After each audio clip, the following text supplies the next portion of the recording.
wait here for people to hop on again.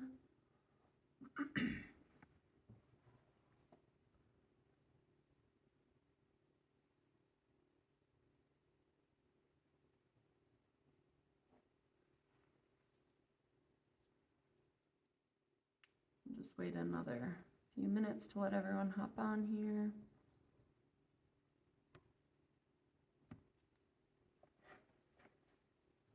So I changed my mind. We're going to do the alternative treatments video right now because I think that's what a lot of people have come for. So I want to jump into that right away so that people can ask questions here live. So we'll jump into the what I've done as far as alternative treatments go. Hey, Nicole. Okay, we'll let more people hop on here. I think we had about 15 or more before. We will see who all comes back, who's not scared away. Hi, Danny. Okay, so with alternative treatments, you need to realize you can't do it all. There's a lot of opinions about different treatments. It's totally overwhelming. There's tons of stuff on social media. There's tons of books to read. There are tons of stories of people with stage 4 cancer who have cured their cancer because of every single form of witchcraft and everything. Every vegetable, every, herb. There's tons of information out there. So it's important that whatever you decide to do, you go in fully, you decide you're going to do it, and you go all in, and then you're not afraid to change your mind if something else resonates with you down the road, or something that was working for you for a while might not work for you again, and it's okay to switch paths. But I know for me, I feel a lot of guilt knowing, even before my diagnosis, having a lot of what I thought was knowledge about how to prevent cancer, how to treat cancer, what I would or wouldn't do if I got cancer. Well, then you get it, and it kind of totally changes the game. And then you feel, at least for me, I really struggled with feeling like I was never doing enough, or if I didn't try everything and anything, then it wouldn't be enough and it would all be my fault. So just trying to put that guilt to the side and just know that you can't do everything, you can't do it all. And at least for me, like, I'll never really know. Yeah, right now I'm on a watch and wait protocol and all my biopsies are coming back negative. Does that mean I'm not gonna have a recurrence? No. Does that mean I have it figured out? No. Does that mean that, what I'm doing is the right way and what everyone should do? No. It's you just have to decide what is best for you, and stay on your path and be be confident that what you're doing is the best that you can do for yourself. Cancer puts you in a vulnerable space. We're hypersensitive to criticism. We're hypersensitive to different opinions. So just taking people's opinions with a grain of salt, and keeping in mind that you're your best advocate. So we all just wish that our doctors would just tell us what we should do. And our doctors will tell us what they think we should do. And really smart people, doctors of all different,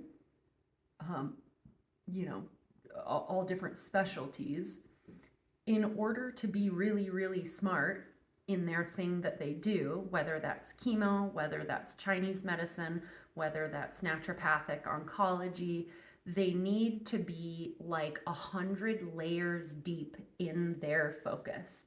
So someone who is 100 layers deep in the knowledge of chemo and surgery and appendix cancer isn't going to be able to speak to turkey tail mushroom and curcumin and whatever, because they haven't, you can't study all of the things. You can't be a specialist in all of the things. And so it's a good thing that we have these specialists in their different arenas, but you have to know there isn't going to be the one doctor who's going to put it all together for you. So if you keep kind of waiting for that, my suggestion is to stop waiting for that and to know that you are the eye of your own storm. You are the person who puts together all of the pieces of your medical treatment puzzle and comes up with a plan that's just for you.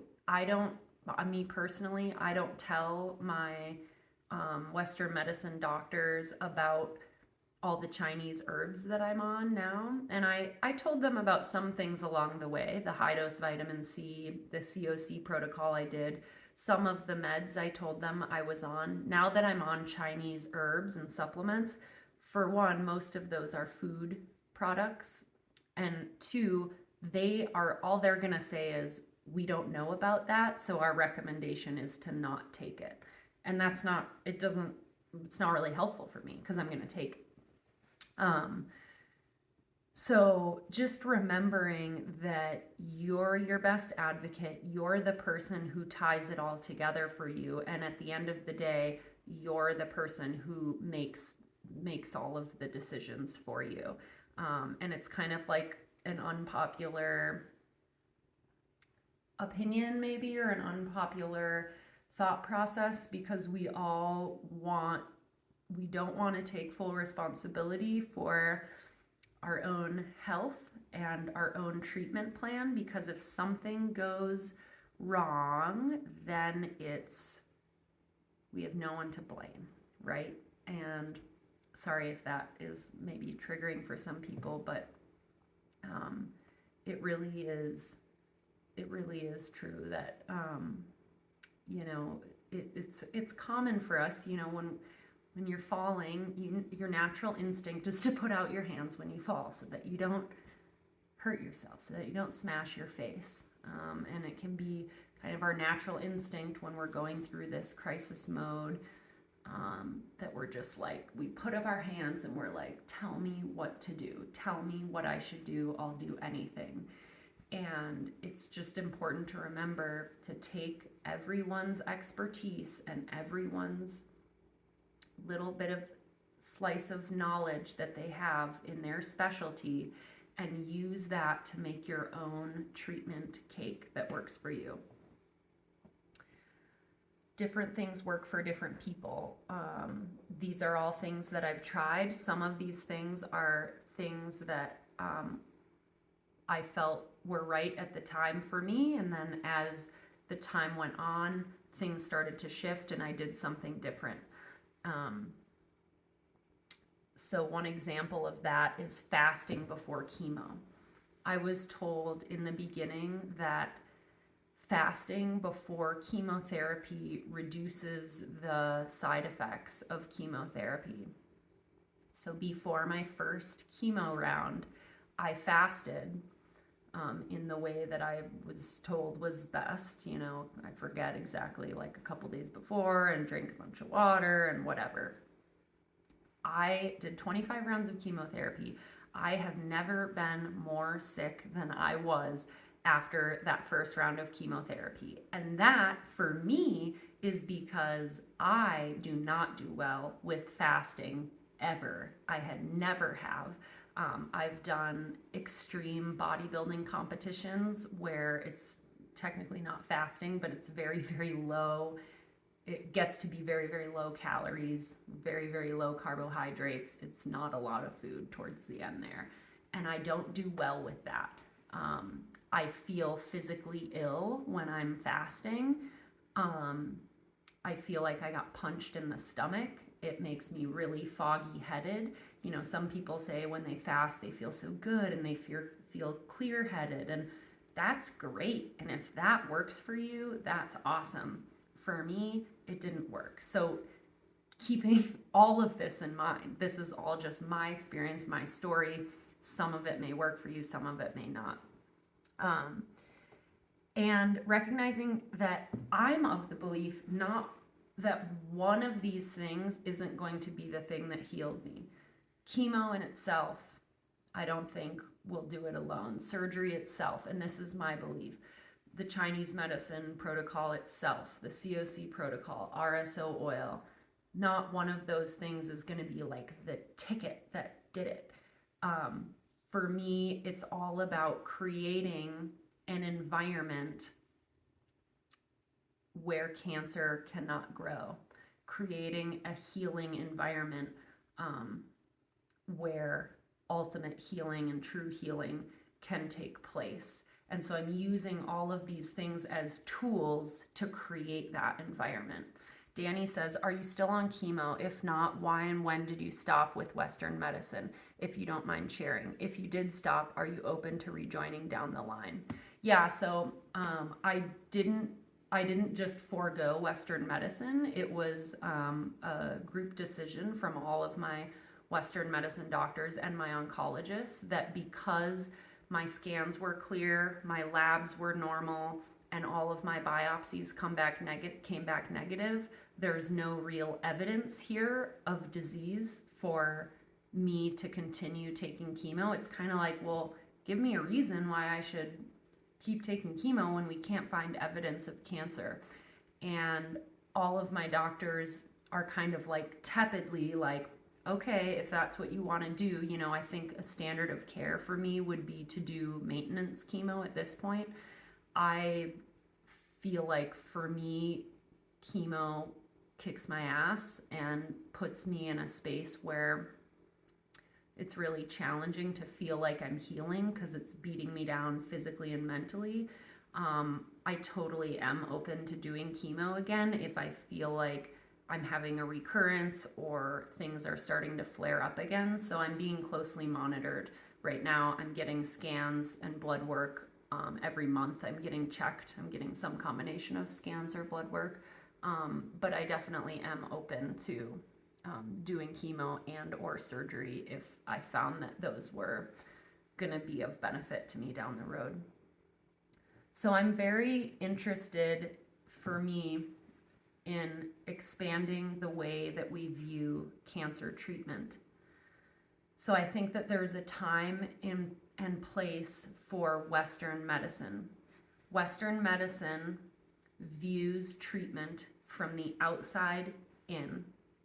Words that are correlated with Western medicine treatment are aggressive, attack, surgery, cut out. And I'm not saying those are bad or wrong. I think there's a time and place for those things. I think I needed to have surgery to remove this giant mass that was growing on my ovaries. They needed to go in and cut all this out. I think that I needed to have chemo to help to knock down the tumors. So thank goodness that Western medicine is there to treat what's happening from the outside very quickly, to go in and take it out, to go in and poison it, to go in and it's like, you know, direct and immediate, and there's a place for that. The non-Western medicine model in general, or a more holistic healing model, views healing from the inside out. So it's not just about getting rid of the cancer that's growing right now. It's also addresses why could cancer grow there in the first place?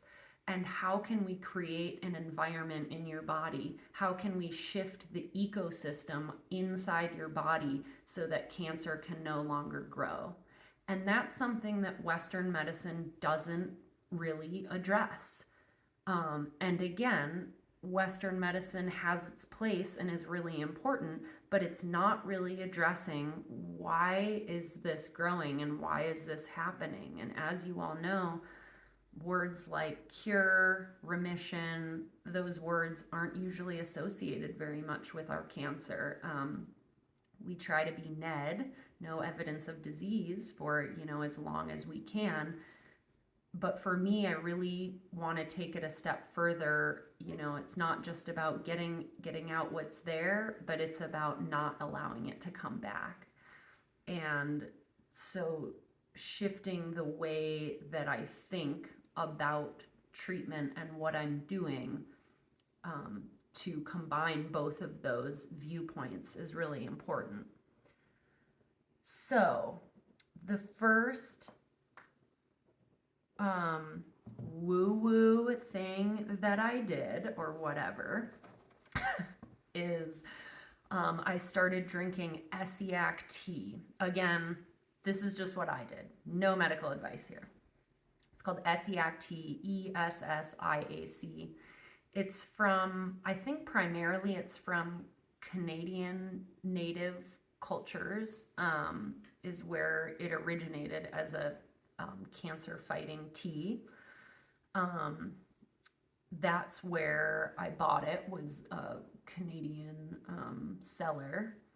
I listened to a podcast about how people were curing their late stage cancers drinking this tea. I started drinking it. It tastes like garbage, and it was really hard to drink, especially as I was starting chemo and getting really nauseous. But that's what I did in the beginning. I also went vegan in the beginning, as many of you I'm sure have heard, plenty of people talk about, eating mostly plant-based, and the fact that, yeah, we know meat in general is carcinogenic, and that eating more of a plant-based diet, low sugar in general, is a good, cancer-resistant diet. Now, do vegans get cancer? Yeah, they do. Vegans get cancer. Do people who eat like minimal sugar get cancer? Yeah, they do. And are there less cases in veganism? I actually don't know.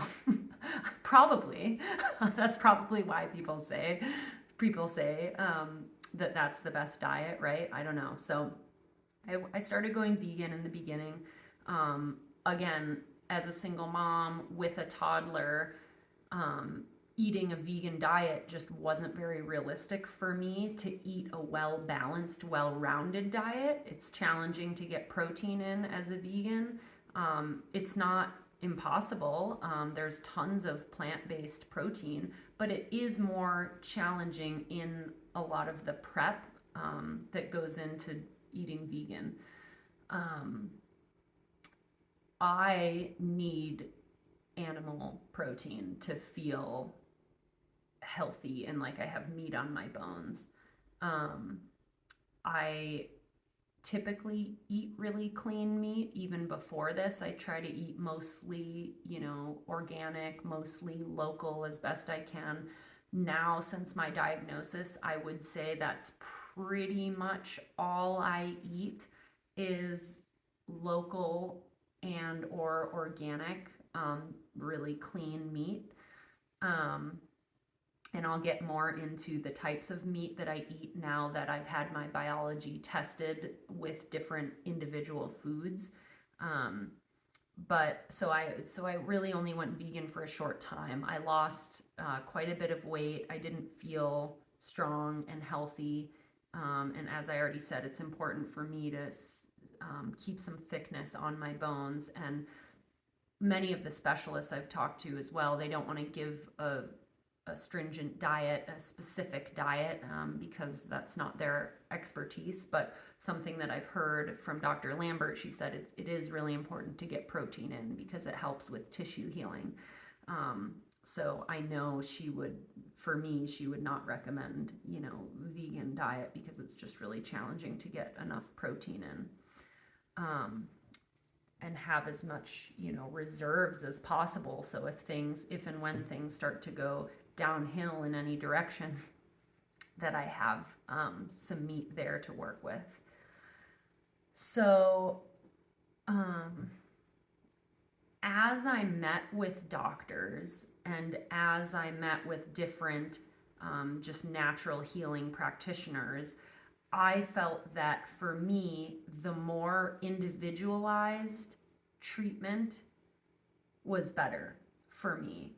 For example, when I go in to a doctor and they say, stop eating sugar, eat vegan, do juice cleanse, that these are all just kind of general things that they know, sugar feeds cancer, so stop eating sugar. Meat is carcinogenic, so stop eating meat. The more people I met with who had more specialized equipment and who sat with me and looked at me and treated me as an individual, you can't, once you learn something and once you know something, it's hard to go back. And so once I started meeting with more doctors who gave me that individualized attention, it was then really hard for me to go to a doctor who just gave me this like generalized, oh, here's the anti-cancer diet. Well, I need you to treat me as an individual and look at my history and look at my specific case.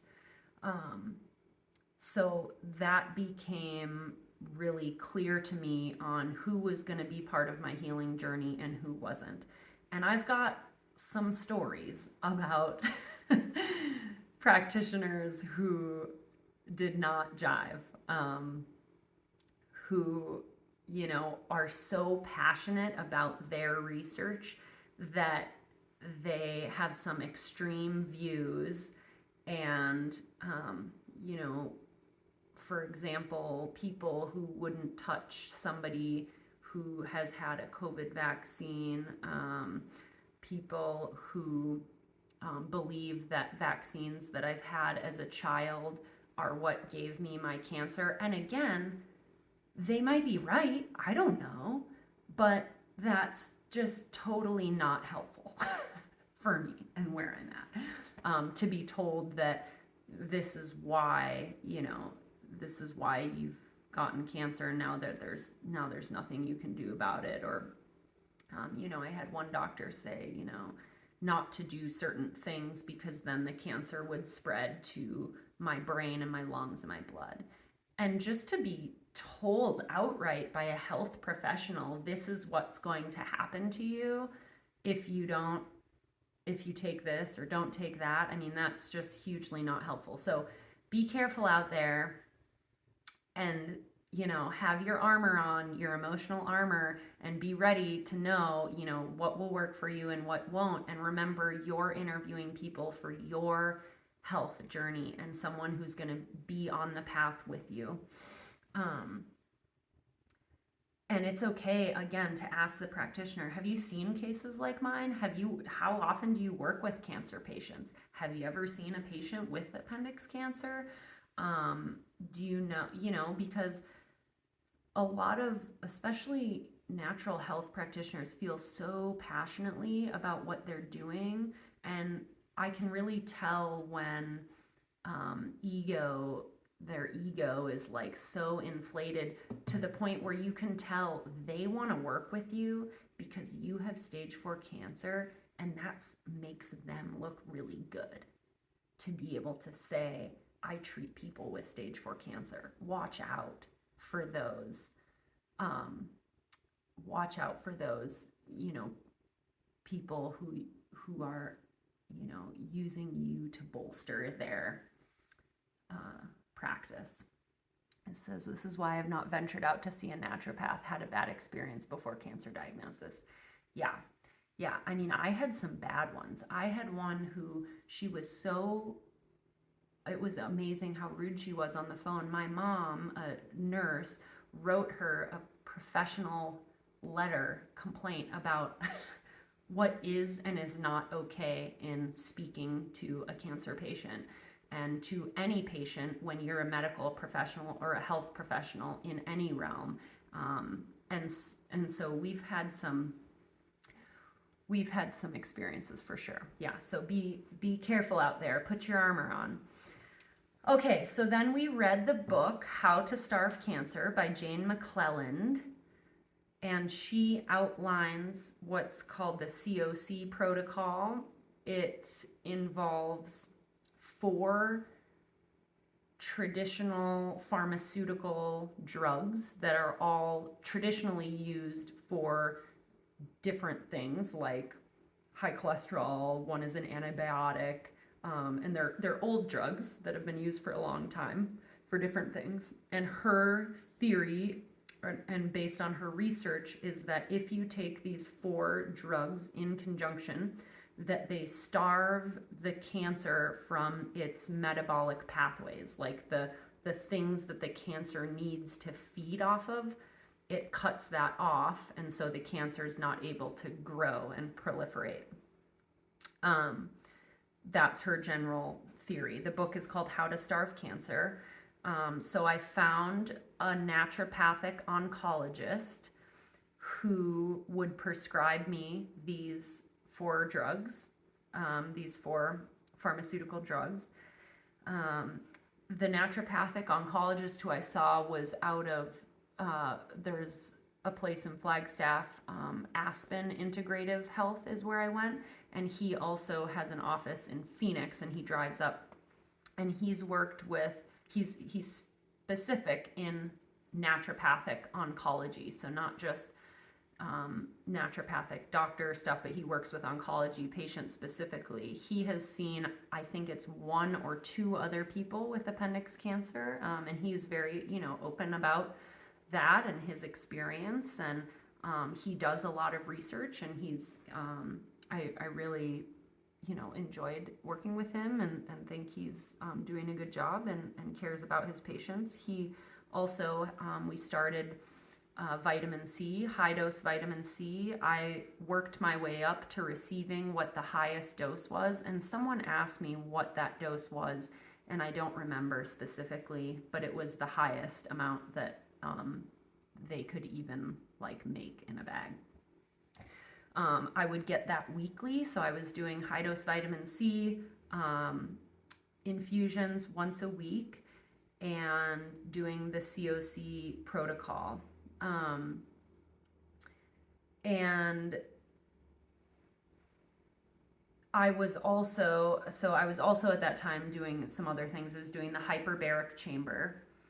Hyperbaric chamber is basically looks like a submarine. They pump it with pure oxygen, and then I had a tube where I would breathe in 100% oxygen. The idea is that cancer likes anaerobic environments, so it likes environments where there's not a lot of oxygen. So the idea is that by flooding the body with a lot of oxygen, it helps to create this environment that cancer doesn't like.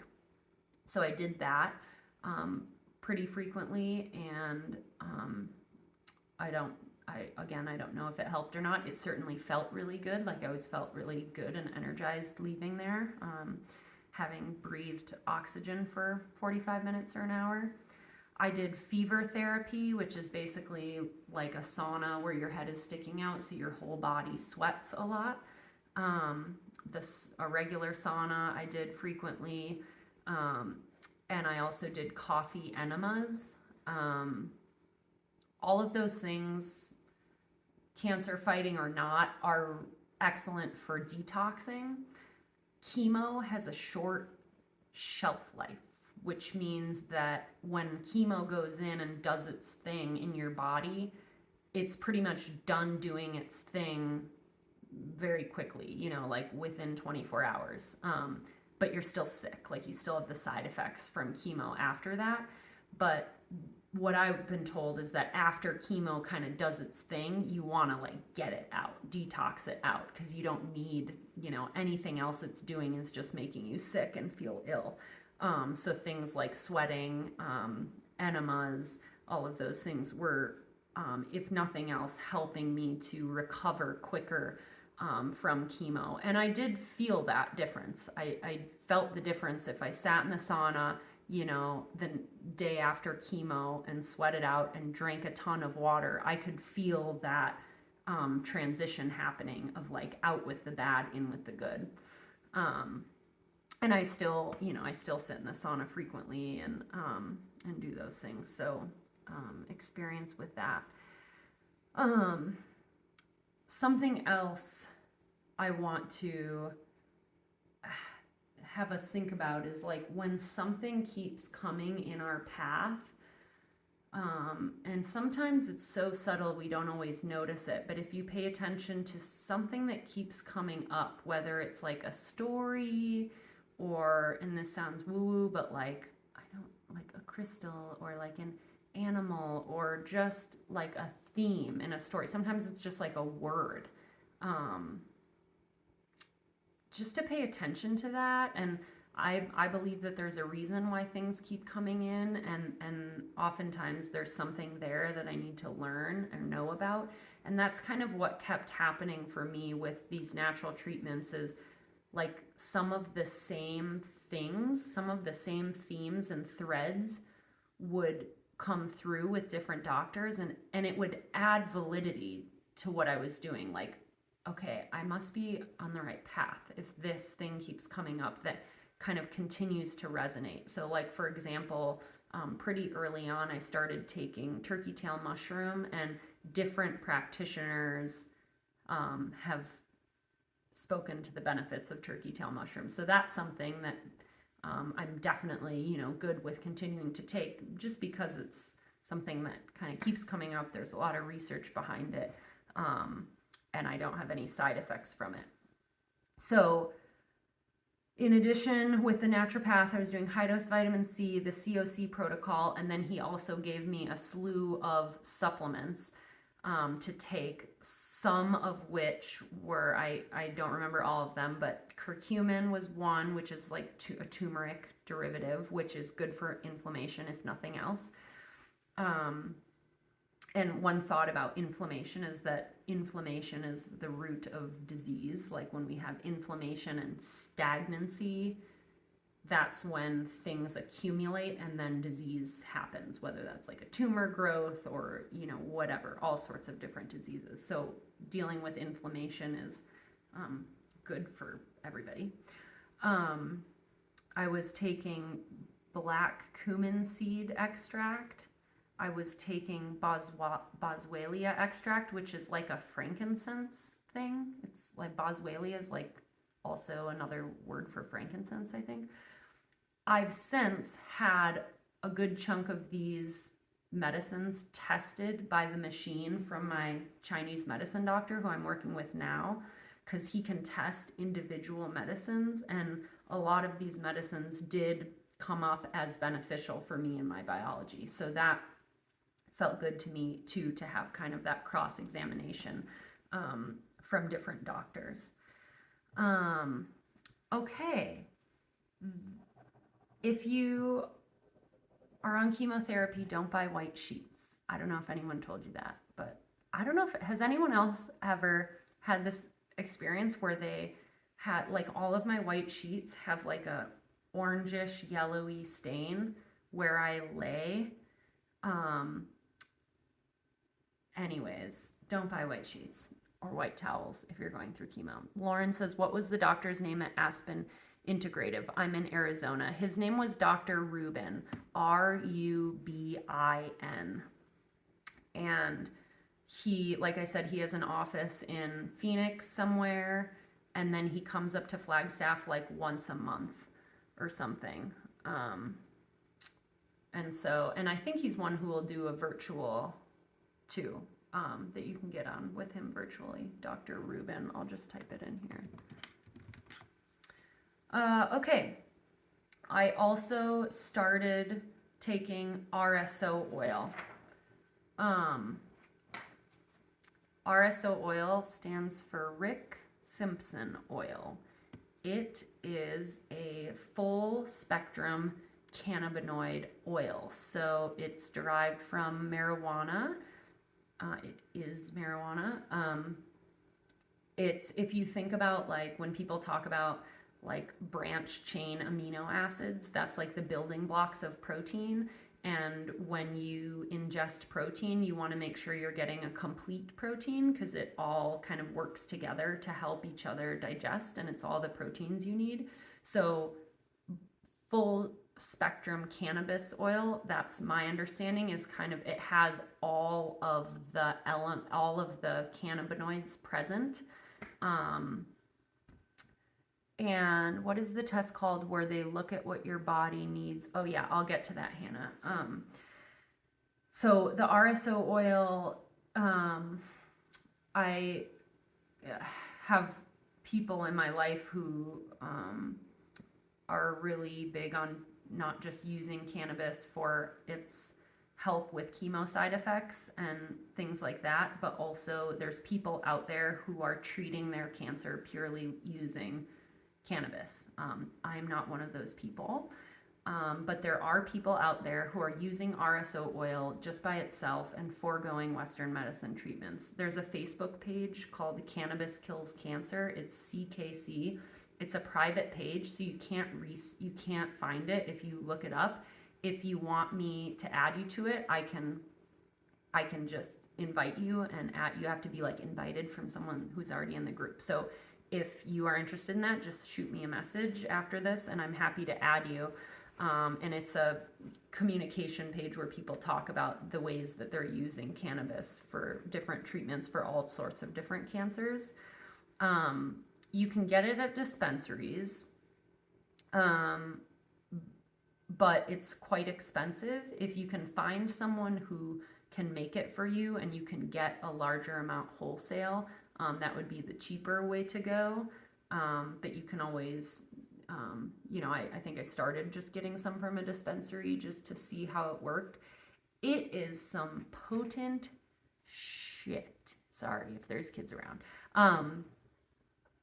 The dosing for RSO oil, you start with a half a grain of rice size. That's how potent it is. And I have been a person who uses marijuana on and off for over a decade. And so I, feel like I had a reasonable tolerance, but it is some serious stuff. I now take a grain of rice size a day. I take it at night, and it helps. I mean, it's anti-inflammatory, which is helpful. It can help with nausea, help with sleep. So it can have a lot of other side effects that are helpful, but some people take it purely for its cancer fighting properties. From my understanding, you have to take a lot of it in order for it to be helpful for cancer fighting properties. Like, you pretty much have to be okay with being sedated for like 2 months because if they are treating their cancer, you take it really regularly and you take a very high dose. And it's a tincture, or mine is like a thick sappy texture. And I just put it under my tongue. People have also done suppositories, and there's some people do better with suppositories or better under the tongue. So that's kind of an experimental thing. So Jessica says, do you buy pre-made RSO oil or are you making it? I haven't made it. I've bought it pre-made, but I have a kind of a friend of a friend who has made some for me, made like a large amount for me. So I have it in tincture bottles and in squeegee bottles. Okay, so that is something that I'm continuing to do now. I also smoke weed and take gummies, more for the other side effects, as I was talking about, the other benefits, like sleep and mental health and things like that. And that's something too, like a lot of these things are things that can't hurt, like some stuff, it's like, is it working? Is it not? I don't know, but it's helping some parts of my life. And so it's worth it to continue continue taking it, especially when there's no other side effects. You know, if I'm going to take chemotherapy that has all of these awful side effects on my body, taking something that could possibly help but just makes me a little sleepy, like if that's all it does, then it's worth it to me. So what I'm doing now is working with a Chinese medicine doctor. His name is Dr. Heiner Fruhoff. He is the head of the the Chinese medicine department at the naturopathic school of, I don't know the name of it.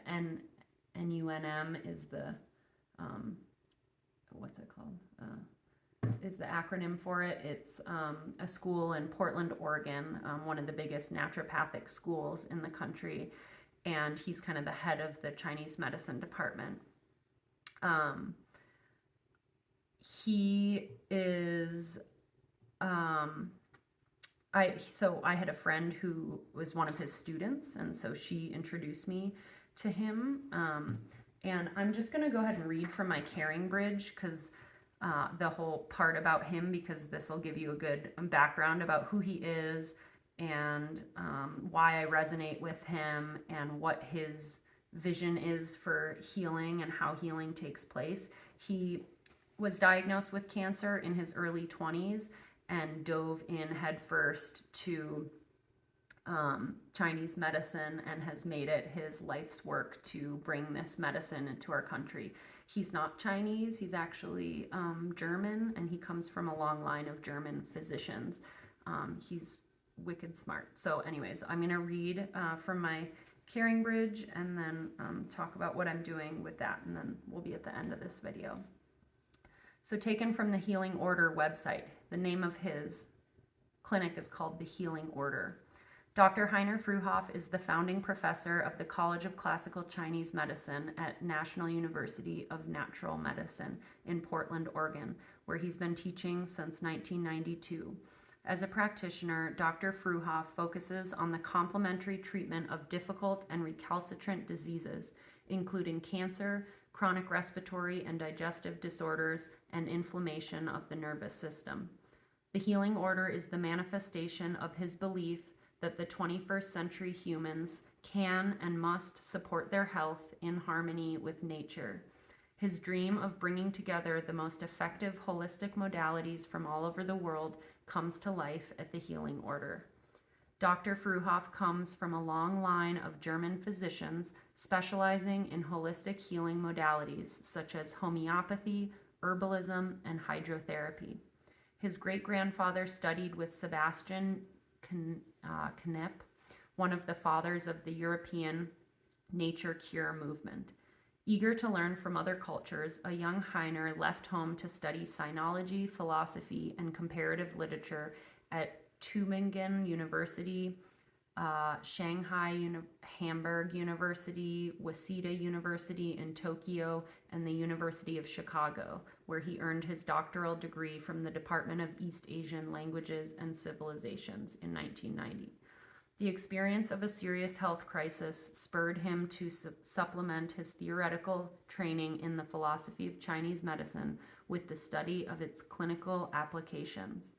While completing 2 years of postdoctoral training at the University of Traditional Chinese Medicine, and I'm not going to pronounce the Chinese name that I don't know how to say, he was mentored by the revered Deng Zongjia, one of China's primary experts in the fields of formula studies and the classical foundations of Chinese medicine.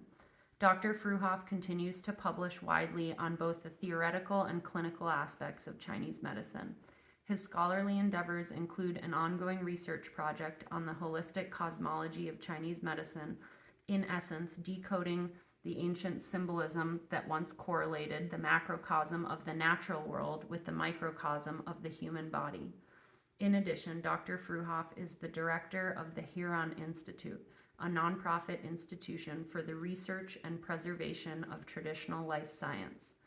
In this capacity, he has been leading the Sacred Mountain Retreat for 3 decades, a semi-annual study to tour the mountains of Southwest China that focuses on Qigong and other aspects of classical Chinese medicine.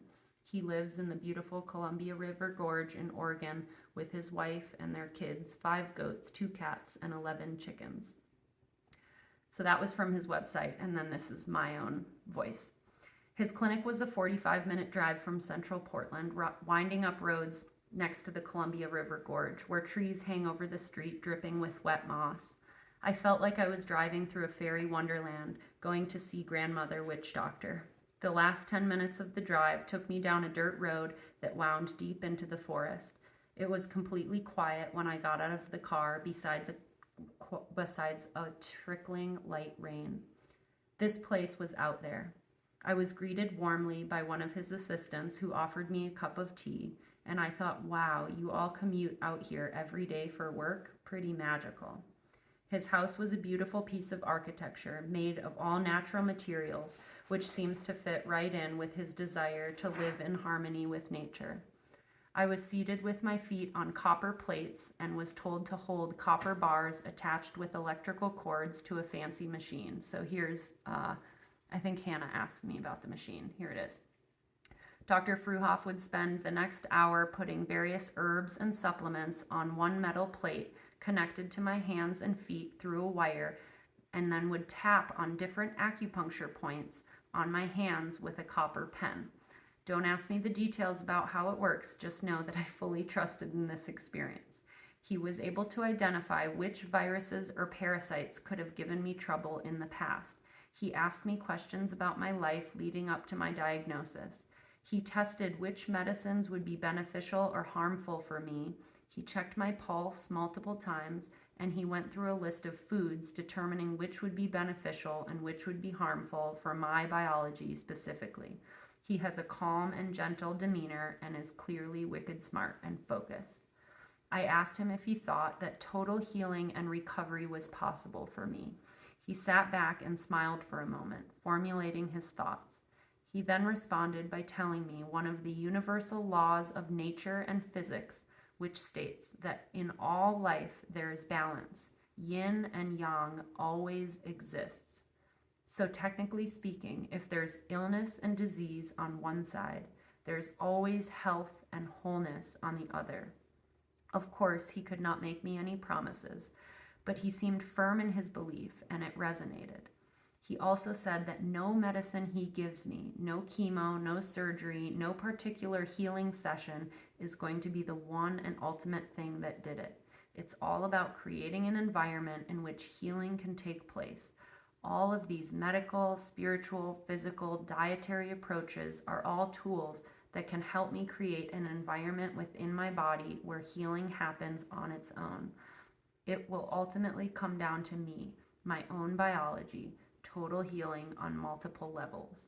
He told me my pulse was even and strong, which means I'm pulsing with vitality and a strong life force. He said this will help greatly in my healing process and that I'm starting from a solid place.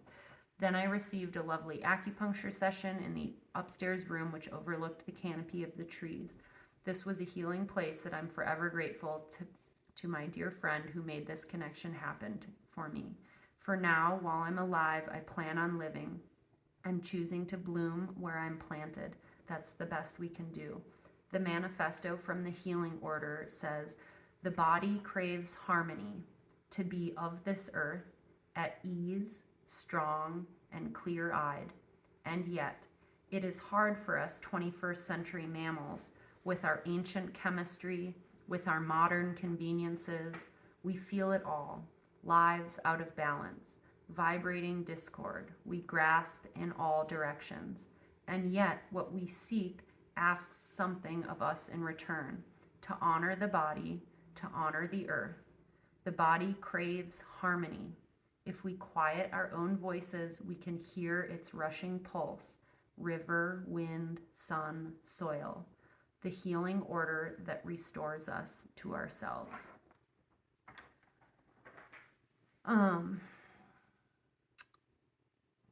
So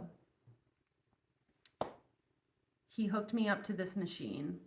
It essentially, the copper, the reason it's copper is because copper electrical impulses can move through copper easily. He would put the copper pen, so my feet were on copper plates, and then I'm holding a copper post in one hand, so the electrical impulses can flow easily. And I'm probably just butchering this, but bear with me here. And then he would put this copper pen on different parts of my fingers, because those are the beginning and end points of different meridians that connect with different organ systems within the body. And so his belief is that, and Chinese medicine believes that, what we see in nature and how nature functions and works together is the same way that harmony and nature happens within our body. So it's the same as without, so within, as within, so without. And so by putting different medicines on the copper plate and then testing them with the different meridian systems in my body, he can see which medicines my body's asking for and which ones my body's not asking for. That's like the general overview of how it works. It's called an electroacupuncture machine. So if you're interested in finding someone who has that, maybe you can, if you look for Chinese medicine practitioners in your area and ask them if they have an electroacupuncture machine. There's other machines that are similar but different, not necessarily correlated with Chinese medicine, but they're called bioresonance machines. And they're all different. I've seen different naturopathic doctors who have different types of machines, and they're trained on different types of machines. Some of them you just sit there next to the machine. Some of them you get hooked up to things on your wrists and your ankles. I've done one where you get hooked up on your fingers and then on your head here, and it's just whatever the machine's way of tapping into what's going on inside of you, like electromagnetically. But then they can test specific foods and specific medicines with you and tell what your body's asking for. So Dr. Fruhoff tested foods, and I have a list of what's medicinal and what's inflammatory for me specifically. And you'd be surprised to hear some of the inflammatory foods for me that aren't so good are oranges, strawberries, dairy, cow's dairy, but sheep and goat milk are better for me. Wheat is inflammatory, but buckwheat is medicinal. Millet is medicinal. Sugar is inflammatory, just white sugar. Surprise, surprise. But maple syrup is medicinal. So I use maple syrup to sweeten all of my things in my life.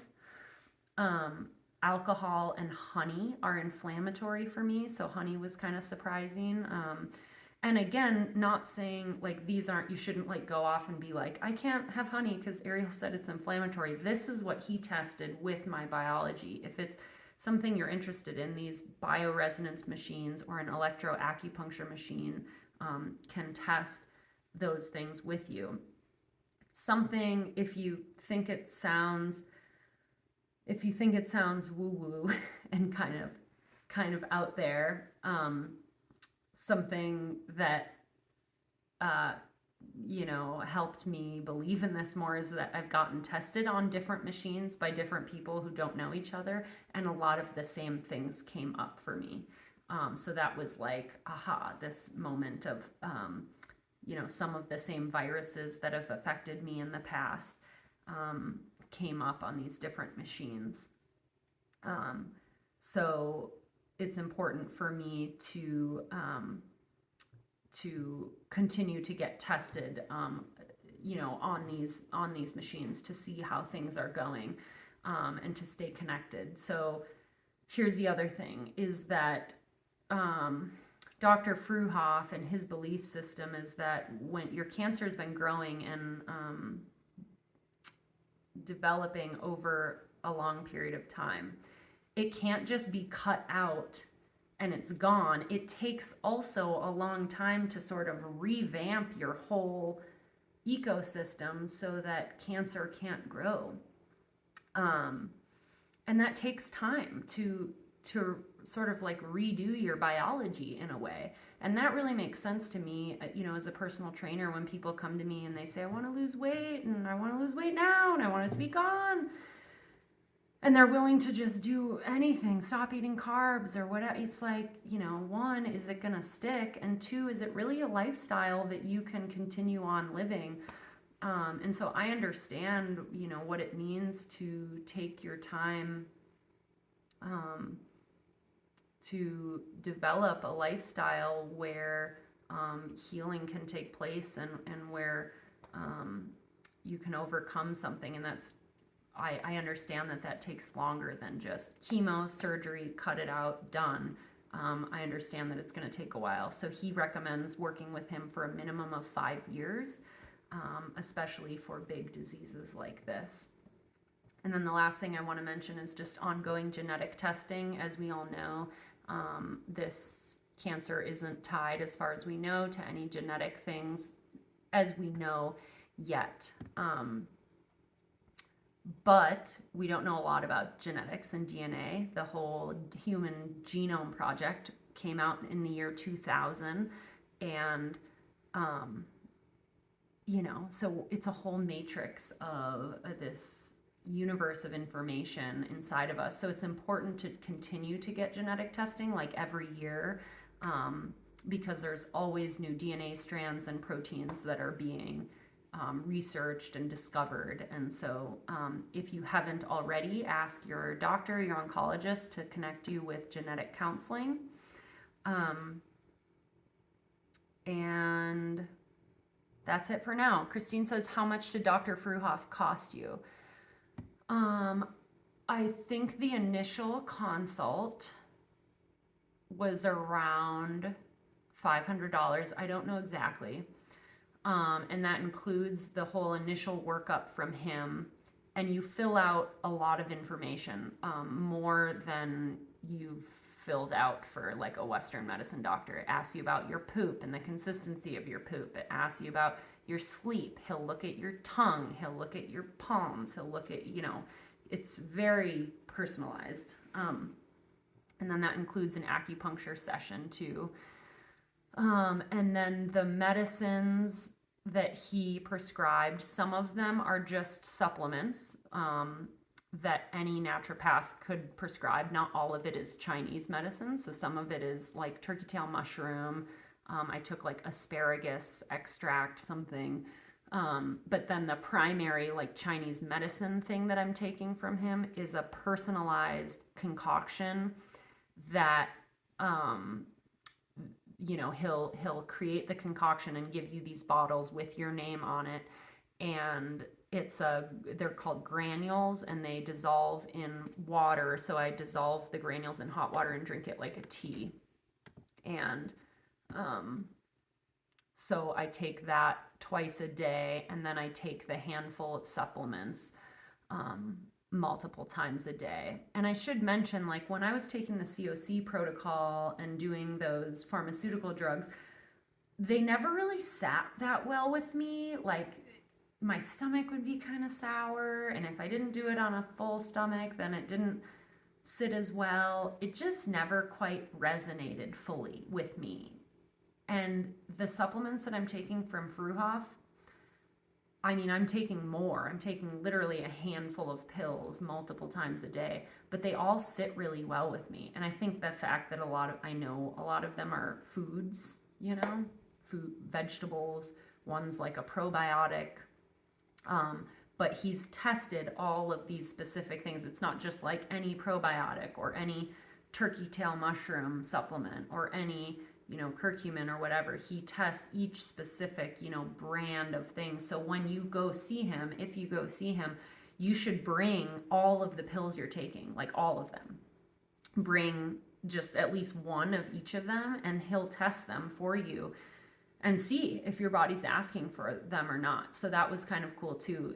Some of the things I was taking in the past, he said, oh yeah, this looks good. Oh yeah. And so that felt good too. You can just feel that his ego is kind of out of it. He just really wants what's best for your healing process to take place. It's not really about his own bolstering his own practice. As you heard, he's just very knowledgeable and been teaching forever, and has a really, you know, he takes months to get into. He also does virtual appointments. He can't do the electroacupuncture machine virtually, obviously, because you have to be hooked up to it. But he does do virtual appointments and will prescribe things for you and can mail it to you too. So Hannah says, do you do integrated medicine at the hospital? I'm wondering if that'll still be Western medicine still. Yeah, and I don't think it matters so much of like what it's labeled as. I mean, if it's through the hospital, it's still going to have to be in conjunction, like they're going to want to work in conjunction with your oncologist and your other care providers, since it sounds like it would probably be all connected, but it is going to be a more holistic approach, which I think is great.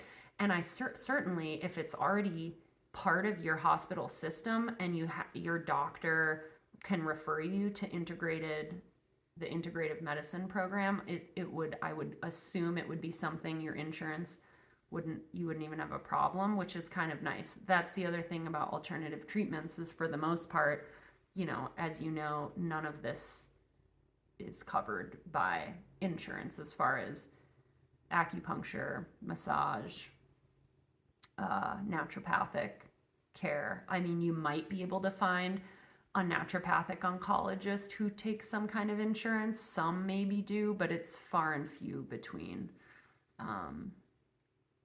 Yeah. And then I didn't finish the question about how much he costs, about $500 for the appointment. And then the supplements and everything was like, I would say about $1,000 for like 4 or 5 months worth. So it's not cheap for sure. Have someone start a GoFundMe for you. That would be my recommendation. That's a lot of the money that I used for this stuff has been because of the GoFundMe money. So that can be really helpful for that. Okay, we'll take a longer break here, about 10 minutes. So it's 3 o'clock, and then I'll come back at 3:10, and I'm just gonna combine the last 2 videos.